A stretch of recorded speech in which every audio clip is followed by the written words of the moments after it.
नमस्कार. श्री स्वामी समर्थ. दिव्य उपासना आणि उपाय या चॅनलमध्ये आपणा सर्वांचे स्वागत आहे.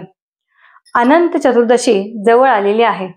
या दिवशी आपल्या घरामध्ये अनंत लक्ष्मीचा वास राहावा यासाठी आपण एक दिव्य तोडगा आज जाणून घेणार आहोत. अनंत चतुर्दशीच्या दिवशी सकाळी सूर्योदयाच्या वेळी किंवा संध्याकाळी सूर्यास्ताच्या वेळी तुम्हाला अनंताच्या झाडाखाली, म्हणजे कोणत्या, पिंपळाच्या.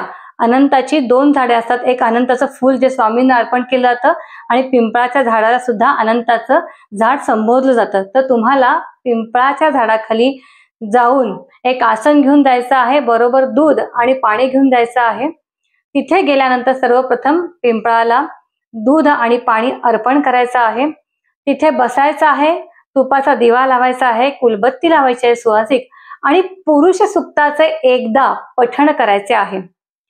पुरुष सुक्ताचे पठण केल्यानंतर पिंपळाला माझ्या घरामध्ये अनंत लक्ष्मीचा वास राहू देत अशी प्रार्थना करायची आहे आणि 3 फेऱ्या घालायच्या आहेत. हा दिव्य तोडगा तुम्हाला अनंत चतुर्दशी सोमवार ते शनिवार या दरम्यान आल्यावरच करायचा आहे. ज्या दिवशी रविवारी अनंत चतुर्दशी येईल त्या दिवशी हा तोडगा तुम्हाला करायचा नाही. तर असा हा तोडगा केल्यानंतर वर्षभरामध्ये तुमच्याकडे काय काय गोष्टी घडतात, कशा पद्धतीने तुमच्याकडे लक्ष्मीचं आगमन होतंय वेगवेगळ्या माध्यमातून, हे तुम्ही मला नक्की कळवायचं आहे. तर हा अनंत लक्ष्मीचा उपाय आपण सर्वांनी करायचा आहे आणि तुम्हाला येणारे दिव्य अनुभव मला कळवायचे आहेत. तर असेच नवनवीन दैवी तोडगे जाणून घेण्यासाठी चॅनलला सबस्क्राईब करा. श्री स्वामी समर्थ. जय जय स्वामी समर्थ.